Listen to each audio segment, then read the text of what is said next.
हरियाणा से नवनिर्वाचित लोकसभा सांसद दीपेंद्र हुड्डा की राज्यसभा सीट खाली हो गई है। दीपेंद्र हुड्डा अप्रैल 2020 में राज्यसभा के सांसद बने थे और उनका कार्यकाल 2026 तक था। अब 2 साल के लिए उनकी सीट खाली हो गई है।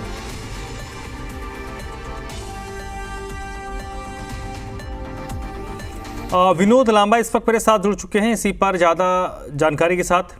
विनोद, जैसे ही दीपेंद्र लोकसभा का चुनाव जीते उसके बाद तो ये तय था कि वो अपने राज्यसभा सीट को छोड़ेंगे और उन्होंने क्या फॉर्मली रिजाइन कर दिया है राज्यसभा सीट से?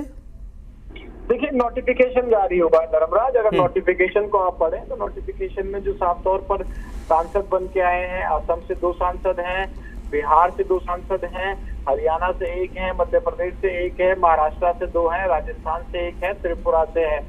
जिन सांसदों ने कोई और चुनाव लड़के जीत हासिल कर ली, यानी कि किसी और हाउस के मेंबर बन गए हैं, तो नोटिफिकेशन जो है वो राज्यसभा के द्वारा जारी हुआ है। और उन 10 लोगों की जो लिस्ट में आपको बता रहा हूँ राज्यों की, विप्लव कुमार देव की अगर बात कर लें तो त्रिपुरा से हैं, वो भी हरियाणा के प्रभारी थे, वो आपने देखा होगा, उनका भी लोकसभा का चुनाव में जीत के बाद। तो ये जो नोटिफिकेशन जारी हुआ है ये राज्यसभा से हुआ है, राज्यसभा के कार्यालय से हुआ है। तो रिजाइन करने जैसी कोई इसमें चीज धर्मराज होती नहीं है।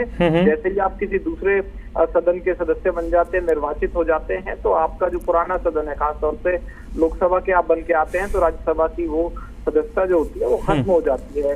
और अगर महत्वपूर्ण ये है कि हरियाणा में इसका होगा क्या, हरियाणा के लिहाज से अगर 2020 में बने थे अप्रैल में, 26 तक का राज्यसभा का कार्यकाल था, 2 साल के लिए सीट रिक्त हुई है। अब मैं इस खबर मायने भी आपको समझा देता हूँ तमाम दर्शकों को भी कि नंबर गेम फिर दोबारा से कहीं ना कहीं हरियाणा में चलेगा। और नंबर गेम इस लिहाज से कि राज्यसभा की सीट भले ही 2 साल के लिए खाली हो रही है और धर्म बराबर के जो कहते हैं कि 45-45 के आसपास का, 44-44 के आसपास का जो आंकड़ा दोनों पक्ष में और विपक्ष में है, सत्ता पक्ष और विपक्ष में है, वो इसमें कहीं ना कहीं वोटिंग की नौबत आ सकती है।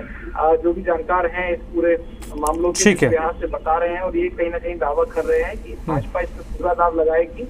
महत्वपूर्ण यह हो जाएगा कि बीजेपी के तो चल रहे हैं 10 विधायक क्या पार्टी विप के साथ ही धर्मराज, और ये बड़ा महत्वपूर्ण है धर्मराज की इसमें क्या भाजपा एज लेने के लिए किस तरह से एज इस तरह से लेने के लिए कि एक राज्यसभा सीट से मैसेज देने के लिए कि हम बहुमत में हैं और हम ये राज्यसभा जीत सकते हैं। चलिए, बहुत बहुत शुक्रिया विनोद आपका इस जानकारी के लिए।